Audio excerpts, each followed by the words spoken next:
மதுராந்தகத்தில் நடைபெறும் பிரம்மாண்ட பொதுக்கூட்டத்தில் பங்கேற்கும் பிரதமர் மோடி.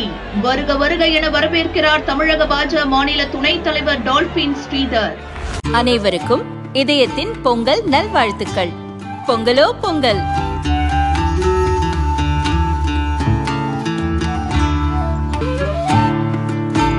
அனைவருக்கும் இதயம் மந்த்ராவின் பொங்கல் தின நல்வாழ்த்துக்கள். பொங்கலோ பொங்கல்.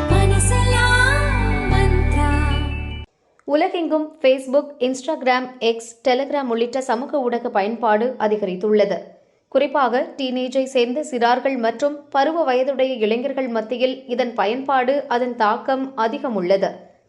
சிறுவர்கள் மன அழுத்தத்திற்கு ஆளாவதை தடுக்கவும், அவர்கள் வெளியுலக நிகழ்வுகளில் கலந்து மகிழ்ச்சியுடனும் உற்சாகத்துடனும் வாழ்வை கழிக்கவும் சமூக ஊடகங்கள் தடையாக இருப்பதாக ஆஸ்திரேலியா உள்ளிட்ட சில நாடுகள் கருத்து தெரிவித்துள்ளன. இதன் ஒரு பகுதியாக 16 வயதுக்குட்பட்டோர் சமூக ஊடகங்களை பயன்படுத்த ஆஸ்திரேலியா தடை விதித்துள்ளது. 16 வயதுக்கு உட்பட்டோர் புதிதாக சமூக ஊடக கணக்கை துவங்க முடியாது என்றும், ஏற்கனவே செயல்பாட்டில் உள்ள சிறார்களின் சமூக ஊடக கணக்குகள் முடக்கப்படும் என்றும் ஆஸ்திரேலியா சமீபத்தில் அறிவித்தது. அந்த நடைமுறை அங்கு அமலுக்கும் வந்துள்ளது.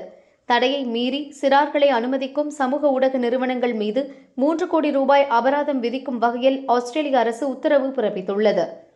இதேபோல் நம் நாட்டிலும் அமல்படுத்த சாத்தியக்கூறுகள் உள்ளதா என ஆராய மத்திய அரசுக்கு சென்னை ஹைகோர்ட் அறிவுறுத்தியுள்ளது.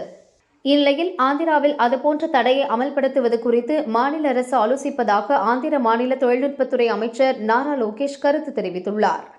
சுவிட்சர்லாந்தின் டாவோஸ் நகரில் நடக்கும் உலக பொருளாதார மன்ற கூட்டத்தில் பங்கேற்ற நாரா லோகேஷ் கூறியதாவது: சிறுவர் சிறுமியர் சமூக ஊடகங்களை பயன்படுத்துவது நல்லதல்ல. அவர்களால் அதன் உள்ளடக்கத்தை புரிந்து கொள்ள முடியாது. சிறார்கள் சமூக ஊடகங்கள் அதிகம் பயன்படுத்துவதால் பல்வேறு பின் விளைவுகள் ஏற்படுகின்றன. ஆந்திராவில் 16 வயதுக்குட்பட்ட சிறுவர்கள் சமூக ஊடகங்கள் பயன்படுத்த தடை விதிப்பது குறித்து மாநில அரசு தீவிரமாக ஆலோசித்து வருகிறது என்றார். ஆந்திராவில் அதுபோன்ற நடவடிக்கை அமலுக்கு வந்தால் சிறார்கள் சமூக ஊடகம் பயன்படுத்த தடை விதித்த நாட்டின் முதல் மாநிலம் என்ற பெருமையை பெறும்.